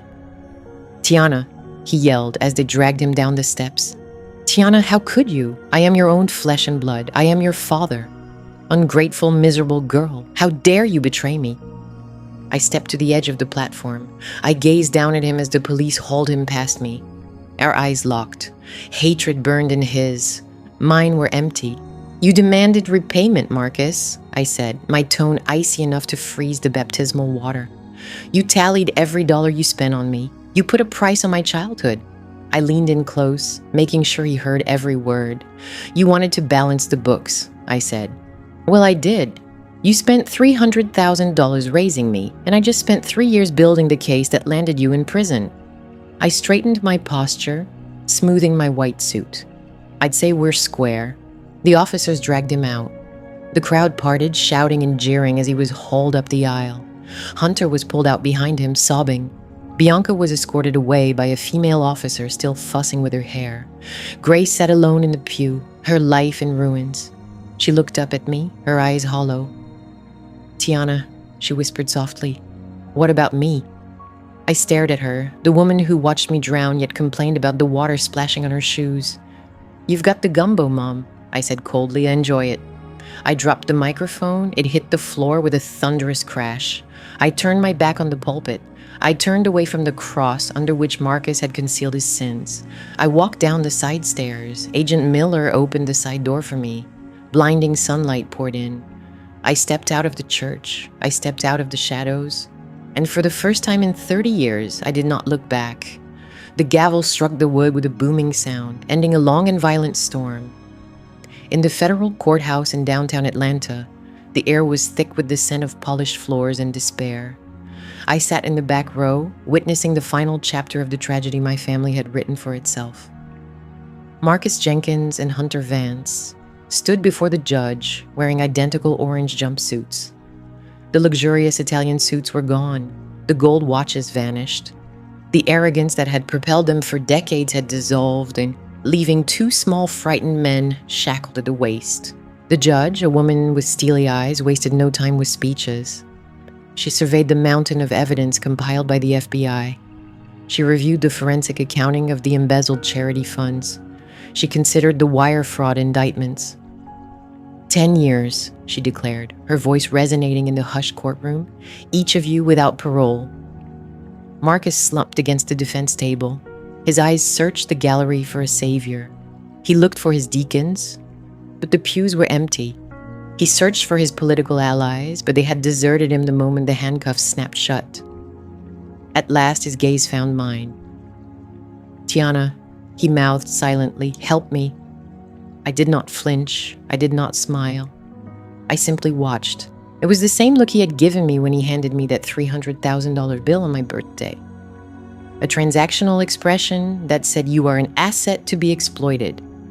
The marshal seized his arms and hauled him away. He no longer looked like a bishop. He looked like a failed investment. They confiscated his weapons and hauled him away. No longer did he resemble a bishop. He looked like a lost cause, a failed venture. Hunter trailed behind him, openly sobbing and pleading for a deal that wasn't on the table. The heavy oak doors swung shut behind them, sealing their destiny. I rose, smoothed my skirt, and stepped out of the courthouse into the bright Atlanta sunlight. The humidity washed over me, but for the first time ever, it didn't feel stifling.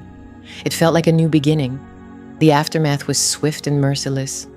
Like falling dominoes, destruction unfolded before me as I watched from the comfort of my penthouse. My mother, Grace, was the first casualty. With Marcus incarcerated and their assets seized by the federal government to compensate the church, the Bucket Mansion was foreclosed. I saw the auction listing online, the white velvet couches, the crystal chandeliers, the artwork.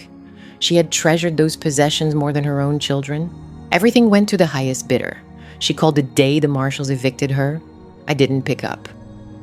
A mutual contact later told me she'd moved into a cramped one-bedroom apartment in a subsidized housing complex on the south side.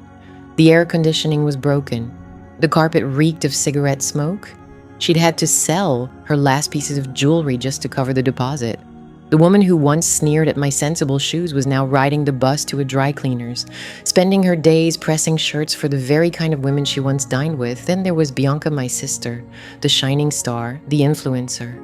The internet can be ruthless and it loves a scandal. Her confession at the police station was leaked. Videos surfaced of her driving my stolen car. Her follower count didn't just decline, it crashed. Brand partnerships vanished overnight. No fashion label wanted to be linked to grand theft and family betrayal. She lost her driver's license. She lost her condo, which had been bought with funds Hunter had funneled into a secret account. Last week, I drove past a roadside diner on the city's edge. I looked inside. There was Bianca, wearing a stained apron, pouring coffee for a trucker. She looked worn out. Her roots were visible. She wasn't live streaming. She was working for minimum wage, trying to pay off her court fines. She glanced up and caught sight of my car. For a moment, our eyes met. I saw envy. I saw remorse. But above all, I saw the fatigue of a girl who had never truly worked for anything, suddenly confronted by how heavy life can be. I didn't stop. I kept driving. I was behind the wheel of my new car, a Porsche 911 Turbo S in jet black, paid in full. It purred beneath me, a masterpiece of engineering and freedom. I drove away from the city, away from the courthouse, away from the ruins of the Jenkins family. I headed toward the old neighborhood, toward the church, toward the land that had ignited this battle. I pulled up beside Grace Community Church. The parking lot was deserted. The sign out front was faded. The scandal had shattered the congregation, but the building still stood. I circled to the back lot, the 5 acres of wild grass and weeds that Marcus and Hunter had fought over, the land they believed would buy them a villa in France. It was just dirt, but it was my dirt. A construction crew was waiting for me. A large sign leaned against the fence, ready to be installed. I approached the foreman. "Is everything set?" I asked. "Yes, Miss Jones," the foreman replied, tipping his hard hat. "The rezoning permits cleared this morning." "Is everything ready?" I inquired. "Yes, Miss Jones," the foreman responded, tipping his helmet respectfully. "The rezoning approvals came through this morning." "We're breaking ground on Monday." I gazed at the sign. It was stunning. The Walter Jenkins Center for Children, it proclaimed, a sanctuary for the abused and forgotten. I wasn't constructing luxury apartments. I wasn't erecting a monument to avarice. I was returning the land to the city, just as my grandfather had envisioned. I was creating a refuge for children with parents like mine. Kids who needed to understand they were more than just expenses, they were souls deserving love. I placed my hand on the sign. "Grandpa," I whispered, "we made it." Turning back to my car, my phone vibrated in my pocket. A notification from my bank appeared. The final payment from the church's insurance over the stolen vehicle had cleared. Alongside my savings and bonuses from my government contract, I had more money than a lifetime could consume. Yet I wasn't staying in Atlanta. The city felt too confined now, crowded with memories. I drove to Hartsfield-Jackson International Airport.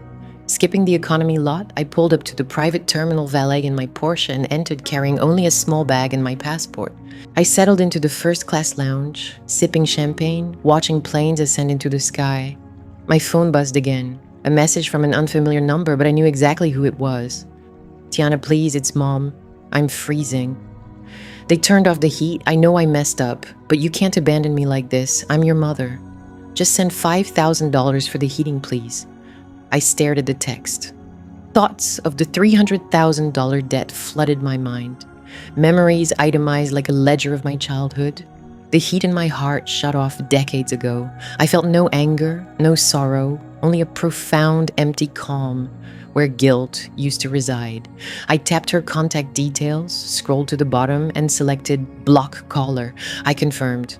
The message vanished. Rising, I walked to the gate and boarded the plane, settling into the spacious leather of seat 1A. A young flight attendant with a warm smile approached, offering a hot towel and a champagne refill. "Welcome aboard, Miss Jones," she said. "We're cleared for departure to Paris. Are you traveling with anyone today or alone?" I accepted the champagne and gazed out the window at Atlanta's vast skyline fading beneath the wing. Clouds gathered on the horizon, leaving the storm behind me. I removed my sunglasses and smiled, this time truly from the heart. "No," I replied, "I'm not alone." She looked puzzled, glancing at the empty seat beside me. "I'm traveling with my freedom," I said. She smiled, perhaps not fully grasping, but sensing the significance. "Well then," she said, "bon voyage." The plane taxied to the runway. Engines roared, pressing me back into the seat. As we lifted off, escaping Earth's pull, I closed my eyes. They wanted me to pay for simply being. They handed me a bill for the air I inhaled, the food I consumed, the space I occupied. They treated my life like a debt waiting to be collected. But I settled the score, paid it in full, with their reputation, their liberty, their future. And the change, I thought, as the plane sliced through clouds into brilliant blue skies, the change was their undoing. I took another sip of champagne. It tasted like triumph. Rising above the clouds into radiant blue skies, the shift was their downfall. I took another sip of champagne. It tasted like victory. Tiana's path shows us that loyalty and respect within a family aren't always tied to blood relations. For years, she suffered mistreatment, convinced her value hinged on her parents' acceptance.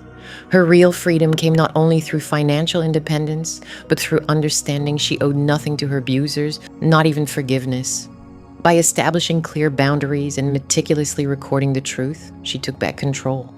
This narrative powerfully reminds us that sometimes the most courageous act is to stop trying to mend broken people and begin creating your own peace.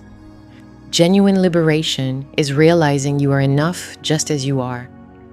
Have you ever had to distance yourself from toxic family members to protect your well-being? Share your experience in the comments below and be sure to like and subscribe for more stories where justice prevails.